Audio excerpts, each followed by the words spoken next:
नमो अरिहंतानम, नमो सिद्धानम, नमो आर्यर्यानम, नमो उवज्झायानम, नमो लोए सव्वसाहूणम, एषो पंच नमुक्कारो सव्वपावपनाशनो, मंगलानां च सव्वेसिं पढ़मं हवै मंगलम। उपकार तो बहुतों के होते हैं, परंतु कुछ ऐसे व्यक्तियों के उपकार होते हैं जिनको कि हम कभी भी भूल नहीं सकते। माता के उपकार, पिता के उपकार, तीर्थंकर भगवंतों के उपकार, गुरुओं के उपकार, ये ऐसे उपकार हैं जिनको कि कभी भी किसी भी रीति से भुलाया नहीं जा सकता। आज मेरे अनंत उपकारी गुरु जी महाराज, जिन शासन रत्न श्रीमद विजय समुद्र सुरेश्वर जी महाराज साहेब, जिनको सामान्यतया प्रशांत मूर्ति के रूप में ज्यादा जाना पहचाना जाता था, ऐसे मेरे गुरु जी महाराज साहब जी की आज 44वीं पुण्यतिथि और 45वां पुण्य वर्ष उनका प्रारंभ हुआ।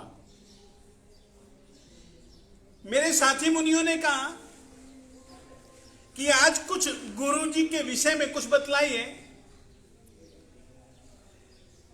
मैं सोच में पड़ गया कि मैं अपने गुरु जी महाराज साहब जी के किस पक्ष को लेकर के कहूं। उनके जीवन का कोई एक पक्ष नहीं, अनेक पक्ष हैं। वे बहुत शांत थे, इतने शांत, इतने शांत, इतने शांत कि वे कोई तपा हुआ आदमी भी आता तो इनके पास में आते ही उसकी सारी की सारी तपन मिट जाती। इतना ही नहीं, वह खुद प्रशांत मूर्ति के पास में आकर के प्रशांत बन जाता। याद रखिए, जल में यदि शोला डाला जाएगा तो जैसे शोला शांत हो जाता था, ये प्रशांत मूर्ति के पास में आने वाला उद्दंड से उद्दंड, अशांत से अशांत व्यक्ति भी शांत हो जाता था। इन्होंने अपने जीवन में जैसी मैत्री भावना को सिद्ध किया था, मैं केवल एक सूत्र बोल देता हूं, मिट्टी में सर्वभूतेषु, कि मेरी मैत्री सभी जीवों के प्रति है। सूत्र बोलना सरल है, मगर मैत्री भाव पूर्वक उनके साथ में व्यवहार करना बहुत कठिन है। और मैत्री भरा व्यवहार उसका एक लक्षण है मेरे देवताओं। यदि मेरे दिल में मैत्री है तो निश्चित ही दूसरे के दिल में छुपा हुआ विद्वेष शांत अपने आप हो जाएगा। मुझे याद है, मेरे गुरु जी महाराज साहब हरिद्वार ऋषिकेश से होते हुए मुरादाबाद की ओर जा रहे थे। मुरादाबाद की प्रतिष्ठा के लिए मुरादाबाद श्री संघ का कई सालों से आग्रह था। गुरु जी महाराज साहब जी ने उनको कहा था कि मैं किसी दूसरे मुनि को भिजवा देता हूं। उन्होंने सदा इंकार किया और आग्रह किया कि महाराज आप ही मुहूर्त दीजिए और आपको ही पधारना है। मेरे गुरु जी महाराज साहब जी ने एक मुहूर्त दे दिया। अब मुहूर्त का दिन नजदीक भी आने लग गया और मेरे गुरु जी महाराज साहब ने एक दिन सहसा मुरादाबाद संघ के अधिकारियों को बुलाया, अपने पास बिठलाया। बिठलाने के बाद में नमस्कार महामंत्र की आराधना करवाई और कहा कि देखो एक बात कहना चाहता हूं। उन्होंने कहा गुरुजी आज्ञा कीजिए। देखो मुश्किल होगा, यदि आप अभी तक मेरे से प्रतिष्ठा करवाने का आग्रह रखते रहे हो, तुमने कई कई महीने नहीं कई कई साल बिता दिए कि गुरुजी आप ही आए। मैंने तुमको मुहूर्त भी दिया, मगर मैं चाहता हूं उस मुहूर्त पर नहीं, दूसरा दिन दिया कि इस मुहूर्त पर प्रतिष्ठा मैं करवा सकूंगा। गुरुजी ने यह बात कह दी। श्री संघ ने अपनी परेशानियां रखी। गुरुजी ने फिर से यही बात कही कि भैया मैं इस दिन प्रतिष्ठा करवा सकूंगा। लोगों ने अपना दिल महसूस करके गुरु आज्ञा तहत स्वीकार किया। परेशानियों की बात कहने के बाद गुरुजी ने कहा कोई बात नहीं, कोई परेशानी नहीं होगी, निश्चिंत रहो, बस मेरे से करवानी है तो ये दिन उचित है। तैयारियां अब दूसरे तरीके से होने लगी। आपको जानकर के हैरानी होगी, गुरुजी ने जो दूसरा दिन बतलाया उसी दिन गुरुजी महाराज साहब जी ने प्रतिष्ठा की। और यदि पहले वाला दिन यदि प्रतिष्ठा के लिए निश्चित रखा होता, उससे पहले गुरुजी महाराज साहब जी का कालधर्म हो चुका था। गुरुजी महाराज साहब जानते थे मैं उस दिन नहीं रहूंगा, और संघ वालों की इच्छा है, इसका ध्यान रखना मेरा कर्तव्य है। तो गुरुजी महाराज साहब जी ने दिन बदल दिए। ऐसे समय पर हम लोग हरिद्वार ऋषिकेश से होते हुए मुरादाबाद की ओर बढ़ रहे थे। गुरुजी महाराज साहब जी की एक बहुत बहुत बहुत विरली प्रकृति थी, विरली आदत थी। गुरुजी महाराज साहब जी ने एक जगह शायद ऋषिकेश में या हरिद्वार में हम सभी जनों को प्रतिक्रमण के बाद में बैठने के लिए कहा, और मुनियों को कहा कि देखो अपन लोगों को मुरादाबाद जाना है, परंतु अपन लोग इस रास्ते से न जाएं, थोड़ा सा जो लंबा चक्कर वाला रास्ता है उस रास्ते से जाएं, थोड़े लंबे लंबे विहार कर लेंगे।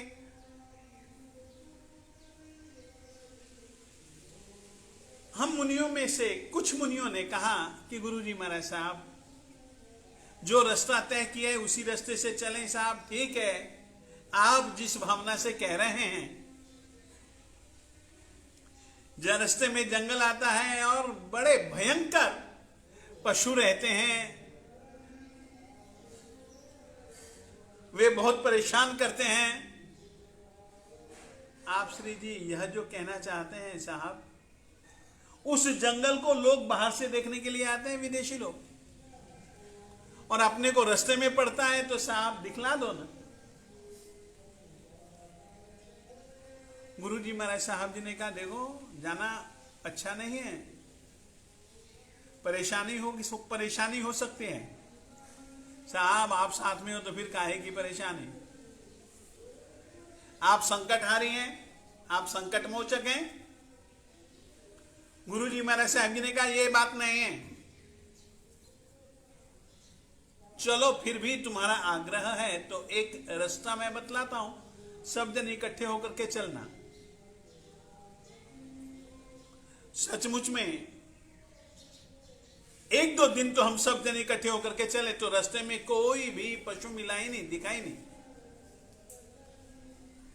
फिर गुरुजी की आज्ञा के प्रति थोड़ी सी उदासीनता हो गई, हम अलग अलग चले, और हम जानते हैं हम कितने परेशान हुए।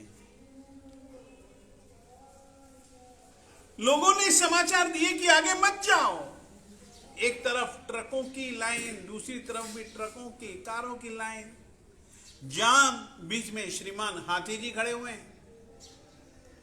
हाथी की लाल सुर्ख आंखें, लंबे लंबे दांत।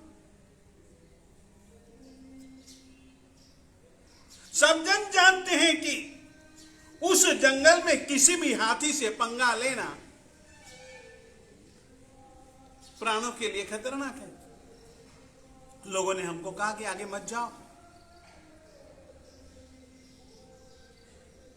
ठीक है, सभी ट्रक जहां खड़े थे हम भी खड़े हो गए। हाथी ने रास्ता बदला, थोड़ा सा किनारे पर हुआ तो वाहन व्यवहार चालू हो गए। वो एक पेड़ की टहनियों को तोड़ने लग गया। इस बीच में तो लाइनें निकल गई। हम लोग भी आए। मैं अपने साथ में या अपने टोले के साथ में जो हुआ वो तुमको बतलाना चाहता हूं। हम सड़क से जा रहे हैं उसको देखते हुए, और वो श्रीमान जी टहनियों को तोड़ना छोड़ करके सीधे सड़क पर आए और हमको लाल सुर्ख आंखों से जैसे ही उसने देखा, हमारी तो सिट्टी पिट्टी गुम। हम सभी जन भागे, कोई किस दिशा में, कोई किस दिशा में। किसी के पात्रे गिरे, किसी की पुस्तकें गिरी, किसी का डंडा गिरा, किसी ने भी मुड़ करके उसको देखा नहीं। कोई आगे, कोई पीछे, कोई बाएं, कोई दाएं। ये तो हमारी हालत हुई, परंतु भाग करके हम बच गए सही। यदि हम किसी एक ही दिशा में भागे होते ना तो फंस जाते। फिर हाथी के लिए कोई हमको पकड़ना कोई बड़ी कहानी नहीं थी। अब वो तो उसी रास्ते पर खड़ा हो गया वापिस। मेरे गुरुजी महाराज साहब जी भी आए। डोली वाले मेरे गुरुजी महाराज साहब जी को लेकर के चलते रहे। अब डोली वालों ने देखा खूंखार हाथी को, लंबे लंबे दांत, लाल लाल सुर्ख आंखें, छोटी पूंछ, मोटा पेट और सूंड को हिलाता हुआ मदमस्त। डोली वाले रुक गए। गुरुजी ने पूछा, क्यों भैया, क्या बात है? अरे साहब, जुओ तो खरा सामे हाथी उभो से, आपने मृत्यु उभी से। गुजराती थे वे लोग। मृत्यु उभी છે। હવે તો સાહેબ પરલોકની યાત્રા માટે તૈયારી કરીએ, બસ માંગલિક સંભળાવો। गुरुजी महाराज साहब जी ने, मेरे गुरुजी महाराज साहब हमेशा अधोमुख, नीचे मुख करके ही चला करते थे। और गुरुजी महाराज साहेब जी ने आंखें उठाई, हाथी को देखा। हाथी को देख करके इनकी मैत्री भावना का चमत्कार तुमको बतलाना चाहता हूं। डोली वाले भयभीत थे और डोली वालों ने हमको ये कहानी कही है। हम तो भागे फिरे, बहुत बुरी हालत हुई हमारी, परंतु मेरे गुरुजी महाराज साहब ने डोली वालों को कहा,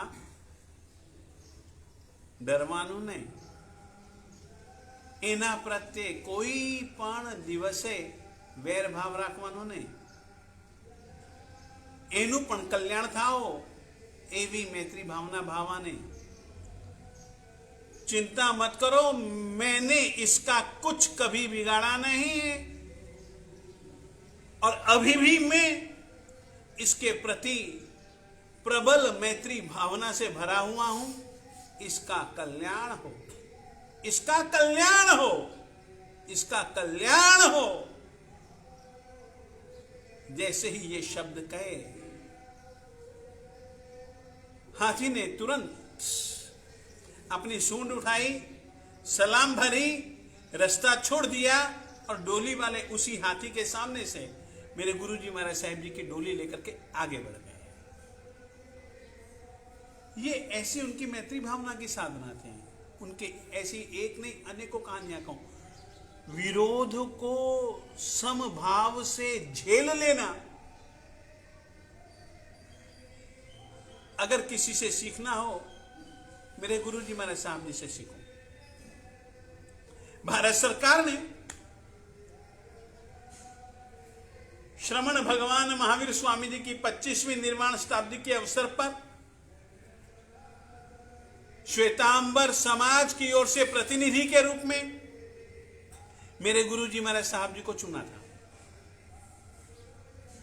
उस समय के संयोग आपको याद दिलाना चाहता हूं।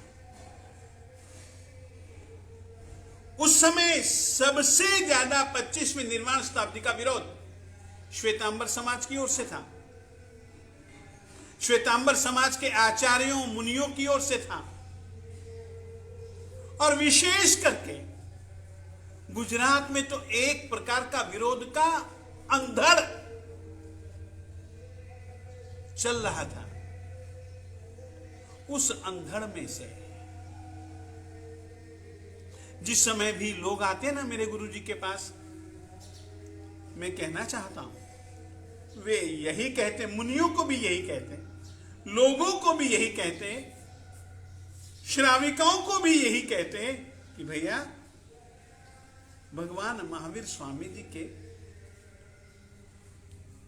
सिद्धांतों का प्रचार प्रसार तुम्हारी विधि से करना चूकना मत।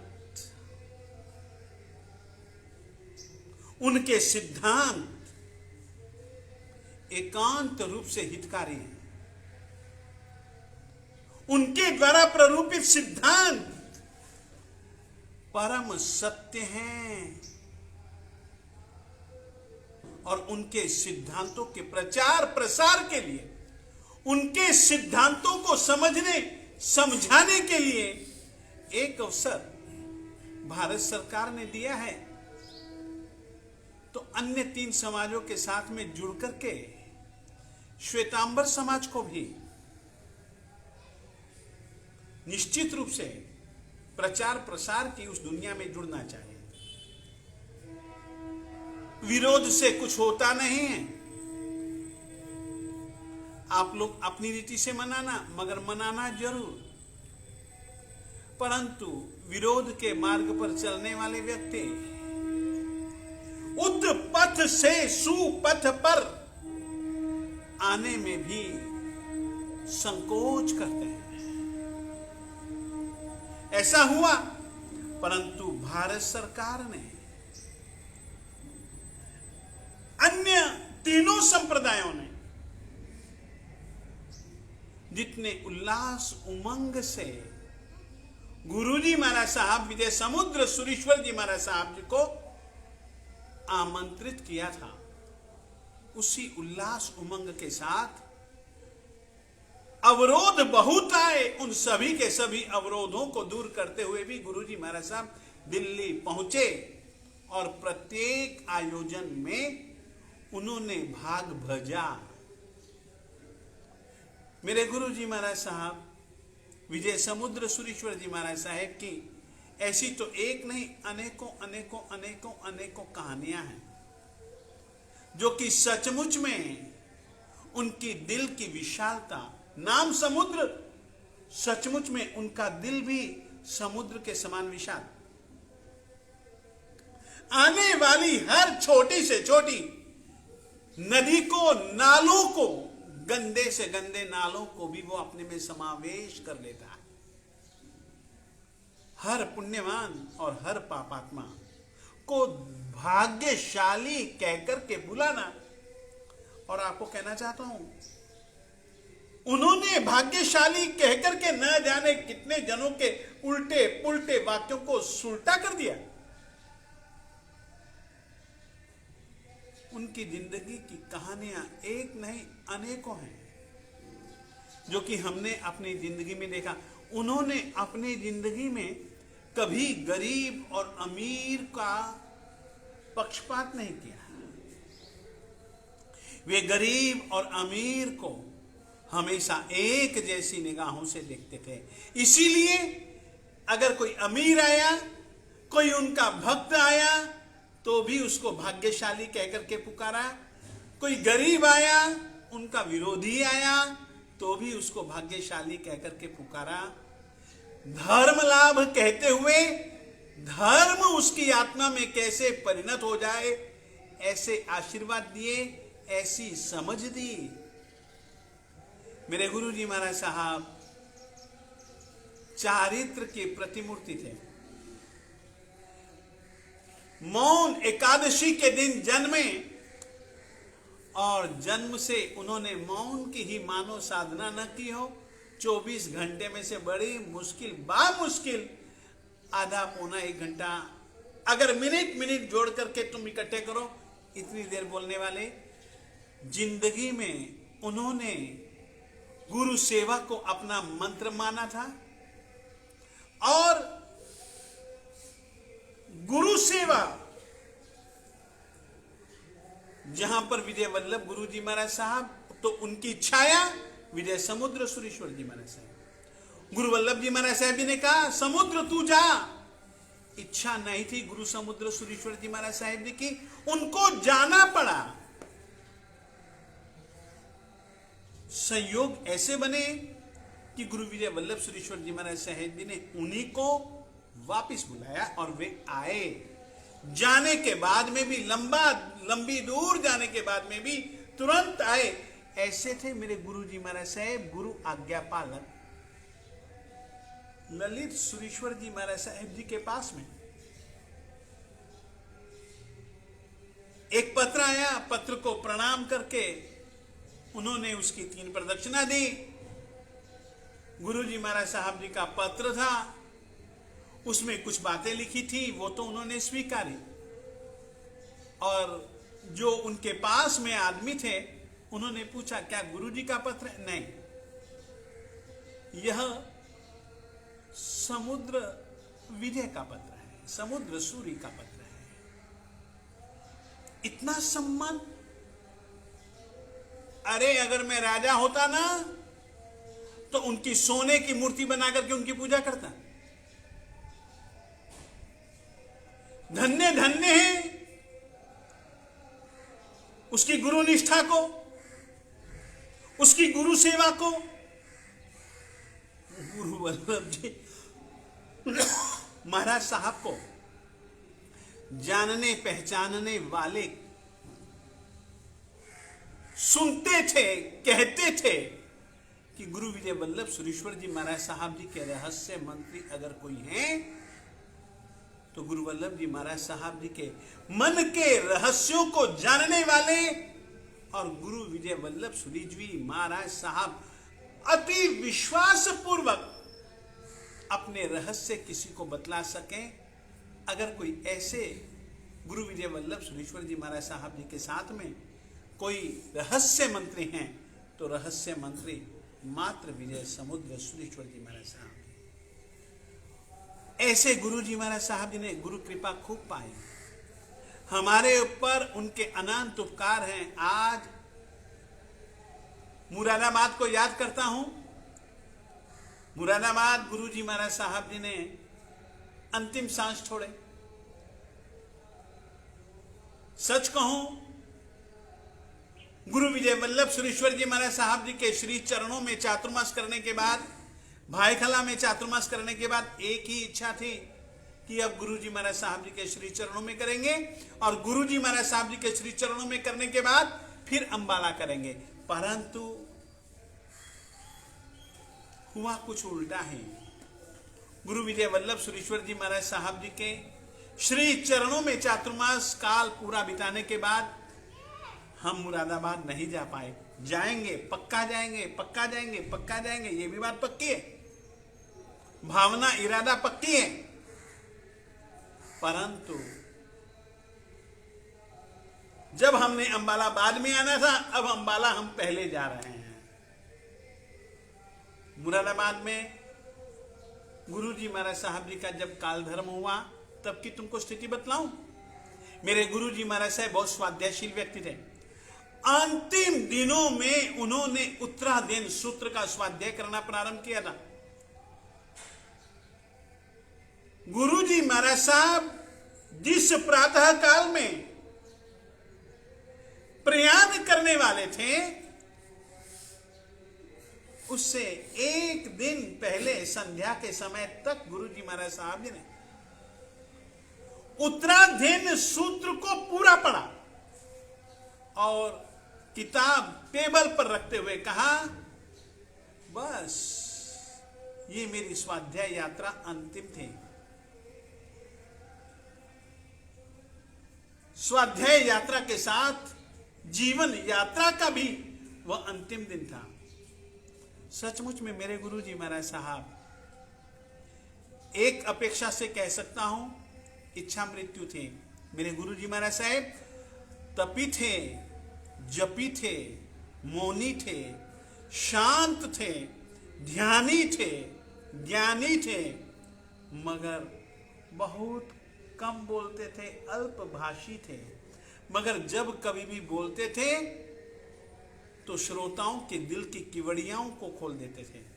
सचमुच में गुरुजी महाराज साहब जी के अपने ऊपर अनंत उपकारों को याद करता हुआ मैं गुरुजी महाराज साहब जी को अपने सहवर्ती मुनियों के साथ खूब खूब खूब खूब खूब खूब याद करता हूं, वंदन करता हूं, उनसे आशीर्वाद की अपेक्षा करता हूं और कहना चाहता हूं, गुरुजी महाराज साहब, आपके जैसी ही गुरु भक्ति की शक्ति हमको देना।